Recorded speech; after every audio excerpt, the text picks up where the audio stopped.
आयुष्यात एक गोष्ट लक्षात ठेवा, कुठलीही गोष्ट, कुठली लहान असो मोठी असो काही असो, ती प्रत्येक गोष्ट करत असताना बाकी कोणाला दिसो नाही दिसो, समोरच्याला दिसो नाही दिसो, माझ्या मित्राला, माझ्या स्नेहांना, माझ्या घरच्यांना, माझ्या आप्तेष्टांना, माझ्या सेवेकरांना दिसो नाही दिसो, पण माझ्या भगवंताला दिसते, हे गोष्ट लक्षात ठेवा.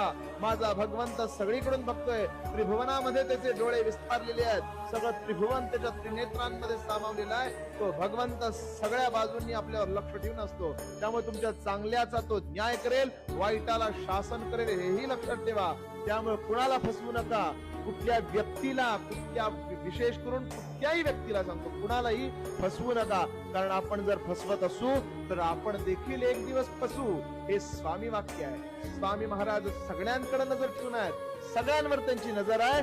स्वामी बघतायत. ह्या वाक्यावर ठाम राहा. महाराज कल्याण करतील म्हणजे करतील.